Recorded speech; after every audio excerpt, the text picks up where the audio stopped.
അസ്സലാമലൈക്കും. നോമ്പിനിടെ എങ്ങനെയാണ് physique maintain ചെയ്ത് കൊണ്ടുപോകുന്നതെന്ന് ഞാൻ കാണിച്ചുതരാം. അപ്പോൾ ആ ഡേ നമുക്ക് എന്തൊക്കെ ചെയ്തെന്ന് ഞാൻ പറഞ്ഞുതരാം. So welcome, this is day 7.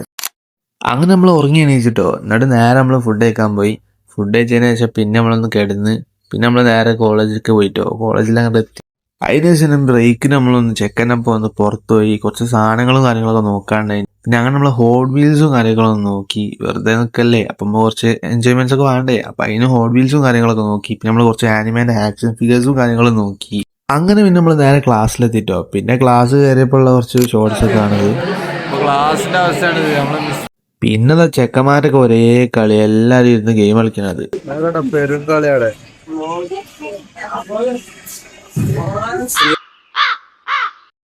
അത് കഴിഞ്ഞപ്പോ നമ്മള് ചെക്കൻ പുതിയ ഷൂ എടുത്തിഞ്ഞ. അപ്പൊ അതൊക്കെ ഒന്ന് നോക്കി. പിന്നെ നമ്മൾ നേരെ പള്ളിയിൽ അങ്ങോട്ട് പോയി. പിന്നെ കുറച്ചേരം അവിടെ കടന്നു തുടങ്ങി. AC ഒക്കെ ഉണ്ടാവുമ്പോ പിന്നെ ആരും ഉറങ്ങാതെ നിൽക്കില്ലല്ലോ, അപ്പൊ ഒരു സുഖമാണ്. പിന്നെ നേരെ വീട്ടിൽ വന്ന് നേരെ നോമ്പെടുക്കാൻ ടൈമായി. നിസ്കാരം കഴിഞ്ഞപ്പോൾ നമ്മൾ നേരെ ജിമ്മൊക്കെ വിട്ടോ. അപ്പം നമ്മൾ ജിമ്മിലെത്തിയപ്പോൾ നമ്മളെ വർക്കൗട്ട് ചെയ്ത് നോക്കിയപ്പോൾ ലെഗ് ഡേ ആണ്. അപ്പം അത് കളിക്കാണ്ട് വേറെ രക്ഷയില്ല. അപ്പം ലെഗ് ഡേ കളിച്ച് നല്ല ടയേർഡായി. പോസും കാര്യങ്ങളൊന്നും ചെയ്തില്ല കേട്ടോ.